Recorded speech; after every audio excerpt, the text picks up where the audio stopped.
ये कि जो हिमाचल प्रदेश में आपदा आई है उसमें दून क्षेत्र सबसे ज़्यादा इफेक्ट किया है दून क्षेत्र को, जिसमें लगभग कोई 7-8 गांव हमारे ध्वस्त हो गए हैं, जैसे साई, सिल, सुनानी,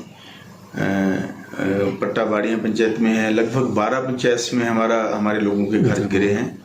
और इसमें अगर मैं संख्या की बात करूं तो करीब 235 घर जो 100% डेमोलिश हो गए हैं और 437 घर जो हैं वो जिसमें दरारें आई हैं, जो रहने लायक नहीं रहे हैं, उन सभी के केसेस जो है वो डिपार्टमेंट द्वारा बनाए गए और आंशिक राहत राशि कईयों को मिली है, कईयों को 1,30,000 जो पुराना मैनुअल था उसके हिसाब से दे दी गई है। लेकिन अब जैसे ही माननीय मुख्यमंत्री जी ने जो मैनुअल है उसको रिवाइज किया है, 7 लाख रुपये घरों को फुली डैमेज उनको देने की घोषणा की है और 1 लाख रुपये जो सेमी पार्शली थे उनको देने की घोषणा की है। तो वो राशि जो है अभी एक किस्त अभी जारी की है डीसी ऑफिस को, अभी एसडीएम नालागढ़ और एसडीएम कसौली को वो पैसे जाने जैसे ही जाते हैं तो इसको हम 2-3 किस्तों में उन लोगों को पैसे जो है वो फुली तौर पे दे देंगे। पर कहता हूं, और प्रदेश सरकार ने कानून भी बना रखा है कि 70% लोगों को रोजगार हिमाचलियों को मिलना चाहिए, लेकिन अब उसको अमेंड करने की जरूरत है, क्योंकि उस समय जब इंडस्ट्री लगी थी उस समय हमारे पास टेक्निकल बच्चे नहीं थे।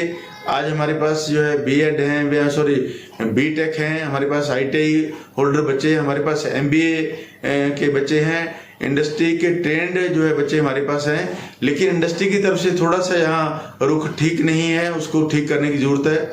अब मैं इंडस्ट्री के साथ मीटिंग करके मैंने उनको कहा कि एक पोर्टल जो है वो बनाएं, अपनी जो डिमांड है उनकी जो रिक्वायरमेंट है उस पोर्टल पे डालें, ताकि हमारे नौजवान साथी जो हैं उस पोर्टल पे अप्लाई करें और सरकार को भी पता चले कि किस इंडस्ट्री में कितनी पोस्टें हैं। और कई इंडस्ट्रीज ऐसी है जहाँ पे हिमाचली काम नहीं करते हैं, उनको सरकार को हमें वो 70% का जो कानून है उसमें छूट देने की जरूरत है। जैसे लोहे के कारखाने हैं और ऐसे कारखाने जहाँ हिमाचली लोग काम नहीं करते हैं, तो वो सारा इंडस्ट्री टू इंडस्ट्री वरी करता है। उस कानून में कई सारी जो खामियां हैं उसको ठीक करने की जरूरत है। उसको ठीक करके इंडस्ट्री को कॉन्फिडेंस में लेके इसको ठीक करेंगे ताकि इंडस्ट्री को तकलीफ ना हो। ऐसा है कि जो लोग सिर्फ सब्सिडी खाने आए थे वो लोग पिछले बीजेपी के टाइम में लगभग 400 इंडस्ट्री जो है आप लिस्ट ले सकते हैं इंडस्ट्री डिपार्टमेंट से, वो बंद हुई है। इक्का दुक्का इंडस्ट्री अभी जिनको दिक्कत है, किसी की फाइनेंस की दिक्कत है, किसी की लेबर की दिक्कत है, किसी की और कोई दिक्कत है, वो उस वजह से जा रही है। और लगभग 20 इंडस्ट्रीज की एप्लीकेशन मेरे माध्यम से जो माननीय मुख्यमंत्री जी को चली गई है। इंडस्ट्री जमीन मांग रही है, हमारे पास बद्दी में जमीन नहीं है और अभी हमने यहाँ खेड़ा साइड में और परला नालागढ़ एरिया को डेवलप करने के लिए जमीन एक्वायर की है और संभावनाएं जो है तलाश रहे हैं। जहाँ जमीन है उसको विभाग के नाम करने के लिए माननीय मुख्यमंत्री जी ने निर्देश दिए हैं कि उनको आवंटित की जाए। और लोग अभी भी जो है, क्योंकि आज पैकेज का समय नहीं है, आज बद्दी में टैक्स हॉलिडे नहीं है, उसके बावजूद भी अगर इंडस्ट्री आ रही है तो इसका मतलब बद्दी का माहौल जो है वो इंडस्ट्री के अनुकूल है।